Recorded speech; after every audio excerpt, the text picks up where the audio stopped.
জানবো, তুমি চিন্তা করো না, আমি তোমার পাশে আছি। ওই ঈশা কে, ও কেন সিংহ রায়কে নিজের সব থেকে বড় শত্রু বানিয়ে ফেলেছে, সবটা আমি খুঁজে বার করব। তবে কেন জানি না আমার বারবার মনে হচ্ছে ওই ঈশাকে আমার মেসির মতো দেখতে বলে কেউ আড়াল থেকে সুযোগ নিচ্ছে না তো? রহস্য লুকিয়ে নেই তো এর মধ্যে? তুমি রহস্য বলছো মানে তুমি কি পার্টিকুলারলি কাউকে সাসপেক্ট করছো?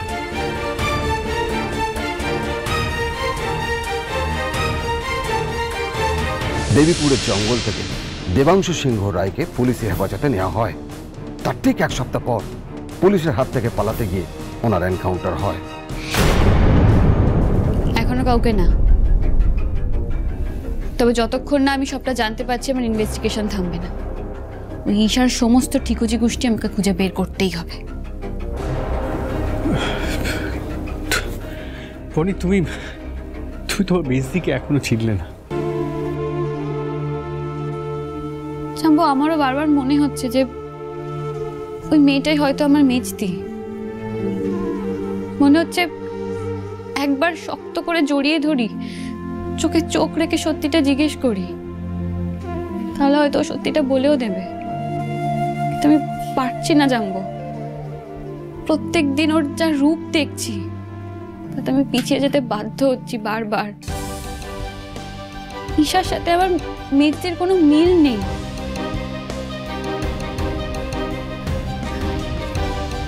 কোনো কিছু একটা আমি মেলাতে পারছি না, কিন্তু এই অঙ্কটা আমাকে একদিন মেলাতেই হবে। এই সবটার পেছনে কে আছে, ঈশার আসল রহস্যটা কি, এগুলো আমি তখনই জানতে পারবো যখন আমি খুঁজে বের করতে পারবো যে মেজদির সাথে সেদিনকে দেবীপুরের জঙ্গলে আসলে কি ঘটেছিল। হ্যাঁ বলো। ম্যাডাম, ম্যাডাম একটা বিশাল খবর আছে ম্যাডাম। কি খবর? আমরা জানবো, মানে ওই ঋদ্ধিমান সিংহ রায় যে বহুরূপীদের কথা বলছিল না, সেই বহুরূপীদের সর্দার যে, তার খবর পেয়ে গেছি ম্যাডাম। ওকে ধরার ব্যবস্থা করো আর সব আপডেট দেবে আমাকে। জানবো, আমার মনে হচ্ছে সমস্ত ঘটনার সূত্রপাত সেদিনকে দেবীপুরের জঙ্গল থেকেই হয়েছে। সেদিনকে কি হয়েছিল সবটা আমাকে খুঁজে বের করতে হবে, আর সবটা আমি অ্যাজ সুন অ্যাজ পসিবল খুঁজে বের করব।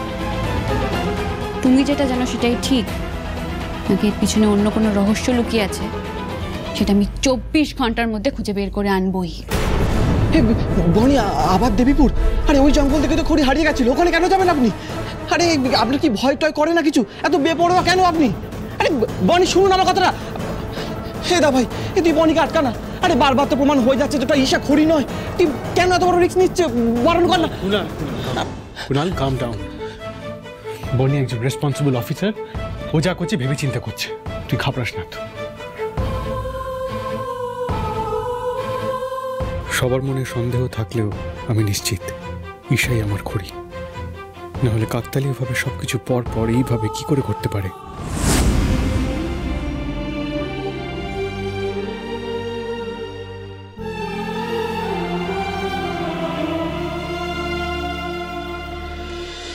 বনির ইনভেস্টিগেশনে কি জানা যাবে তার জন্য অপেক্ষা করা যাবে না। যেভাবেই হোক ওই ঈশাকে যত তাড়াতাড়ি সম্ভব এই বাড়ি থেকে বের করতেই হবে, না হলে এই জন্মে সিদ্ধি কোনোদিনও আমার হবে না।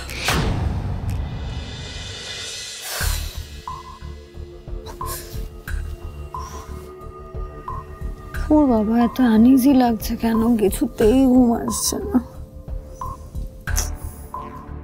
তোমার ঘুম আসছে না খড়ি মাসি? আমারও ঘুম আসছে না। আগের মতো তুমি গল্প বললে ঘুম পাড়িয়ে দেবে?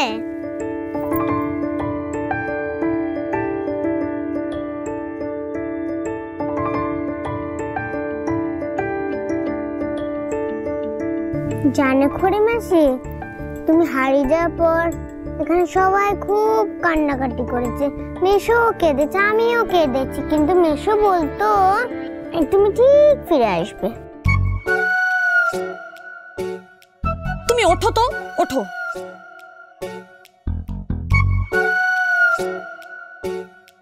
তুমি রেগে গেলেও আমি জানি তুমি আমার খড়ি মাসি। এর একটা গল্প শোনাও না আমায়। আমি দুষ্টু করবো না, আমি চুপ করে গল্প শুনবো, প্রমিস। বললাম না তোমাকে আমি কোনো গল্প টল্প জানি না। আর তোমাকে আমি শেষবারের মতন বলছি, আমি চিনি না এই খড়িকে। ওফো, আমি বলছি যে তুমি আমার খড়ি মাসি, আমার ভালো খড়ি মাসি। অফ, তুমি যাও এখান থেকে, প্লিজ যাও, আমার মাথা যন্ত্রণা করছে। মাথা ব্যথা করছে? Oh God! মাথা ব্যথার ওষুধ আমি এখন কোথায় পাই? আমি তো জানিও না এখানে কোথায় কি আছে।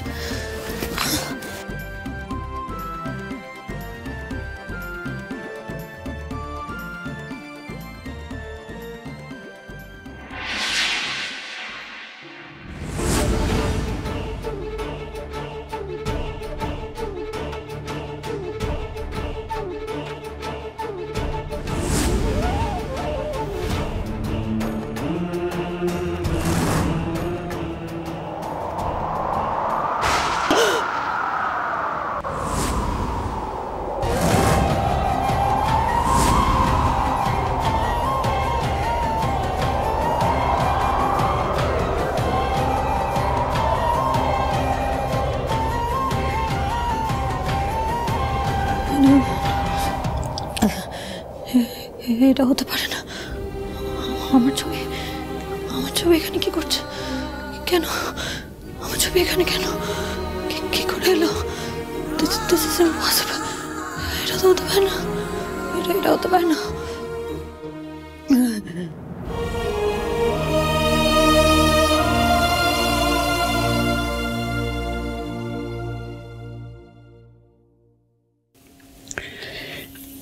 তুমি ঘরে গিয়ে শুয়ে পড়ো কেমন? খড়ি মাসির যে মাথা ব্যথা হয়েছে আমি ওষুধ দিয়ে দেবো।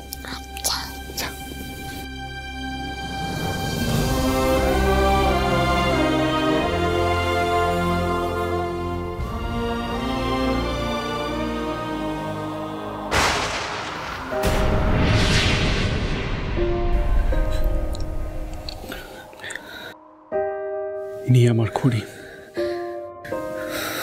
1 বছর আগে। Shut up! Just shut up! এই খড়ি নামটা আপনার মুখে আমি আর শুনতে চাই না, আমি আর শুনতে পারছি না। আপনি কি মনে করেছেন?